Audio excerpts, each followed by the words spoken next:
Hey guys, gals, and legionnaires, Rycon here coming at you with another update for Zealand, this one coming just 3 days before the Kickstarter comes to a close. Now, if you missed out on the big news, we are 100% successfully funded, but there still are a few days left. But with a few days left, you still have a chance to get on board with the Kickstarter before it comes to a close on the 3rd of March. So, last episode I talked about how our infection works, the organism itself, and if you haven't seen that yet, I highly recommend you go back and watch that before you watch this update. Today I'm going to be talking about the infected person themselves rather than the organism that works within. For all intents and purposes, there are 3 stages to an infected host's life cycle or unlife cycle. We're going to be starting off with, surprisingly enough, the first stage, which in its own right can be the most dangerous out of all of them. We know what happens to the infected host before they wake up, or what happens afterwards.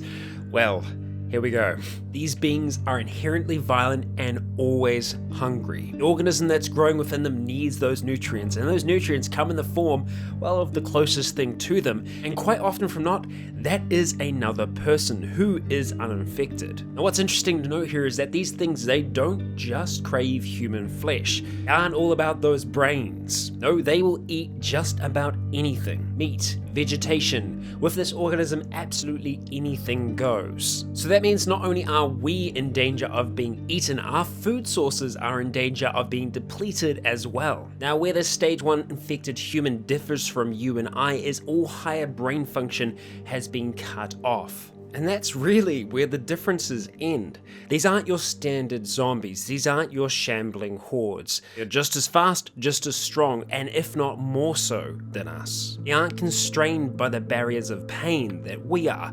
They can push themselves for longer and further and faster. When they throw themselves at you, they do so with reckless abandon. No care for injury because they feel none. They feel nothing except the need to consume. This means outrunning one of these things is next to impossible. You will tire, your body will fail, but your willpower will probably stop you before then. These infected will keep coming.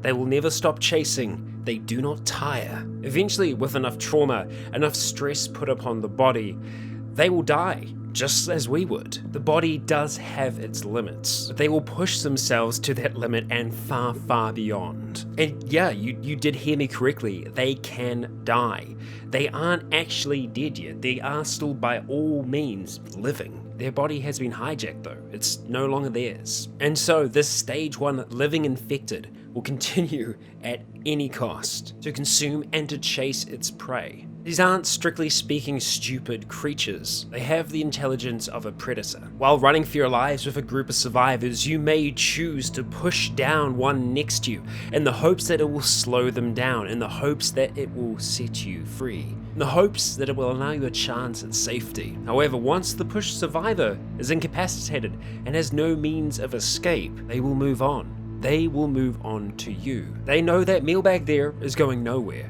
and by the time they're done with you, it's going to be just as fresh. So, rounding up our first stage, we have a creature who feels no emotion whatsoever, is not constrained by the human brain, consumes everything and anything within its path, and is not dead, as one might think. But that's where this stage comes to an end. These infected, as I stated before, can and will die, either from the body giving up after prolonged durations of stress, or by you or one of your fellow survivors running the thing through. This stage is not your conventional zombie. Anything that would kill us will kill them. And after they're dead, congratulations, well done, you did it. Or did you? And that is where a great many mistakes were made in the early days. The first stage of the infection is the living.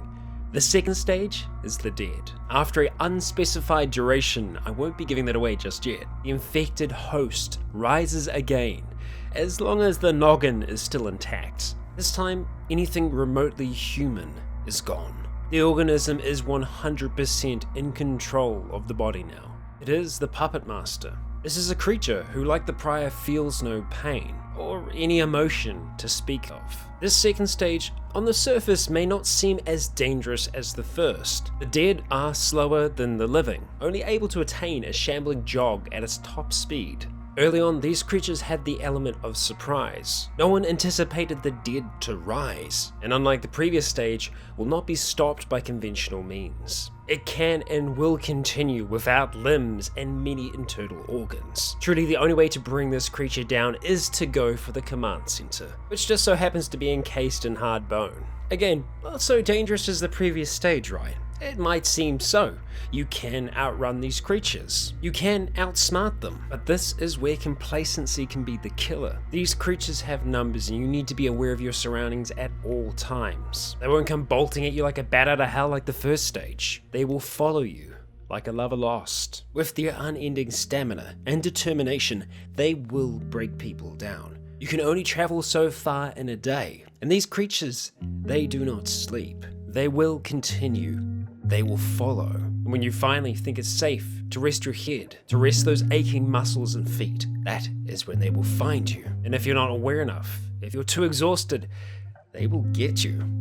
And if you get away, you can only run for so long. Eventually your body will fail. Your willpower will wane, and they will finally catch you without ever breaking a sweat. This is the slow battle of attrition, of which I spoke so long ago. This is the main advantage that they have over us. They do not tire. Their muscles will break down, they will deteriorate, but regardless, they will continue. And perhaps the most dangerous aspect of them of all is the higher chance of becoming infected, as quite often than not, the organism has had more time to spread within this body. The reproductive cycles are further along. You stand a much higher chance of becoming infected when dealing with this stage, especially in the form of hordes. Without environmental protection, you can kiss your ass goodbye. You will become just another member of its army. And so that is our second stage. Now, the third stage is a stage that you probably won't see very often. It is a rare stage indeed. In the event that the first stage,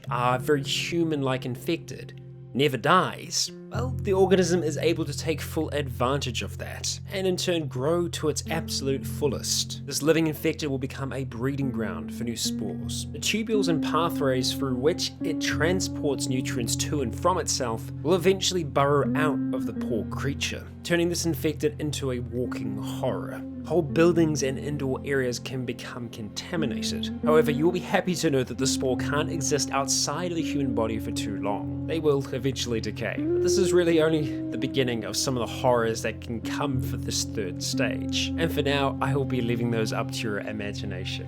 I need to leave some things a tease. So those are our 3 stages. Now there is a fourth, a stage which you might have seen teased on the main Kickstarter page, a stage separate from this normal life cycle. This stage we call the Unborn. The Unborn? A child brought forth into this world by the living infected. This chimera, a new species, a blend of humanity and the organism. This will be the true threat that future generations will face. You will of course be able to learn a lot more about the Unborn and all the other stages of the infection in the main Zealand core book. I hope you've enjoyed another insight into the world of Zealand and how our infected work. I feel we've created a setting that will stand on its own. These certainly aren't your regular flavor of dead. That didn't sound so nice, probably not the best analogy. Well, that is going to wrap us up for today's episode. Now remember, there are only 3 days left. So if you want to jump in for any of those packages, those days will be your last chance. Alrighty, I have been Rycon, you have all been awesome, and until next time, stay tuned.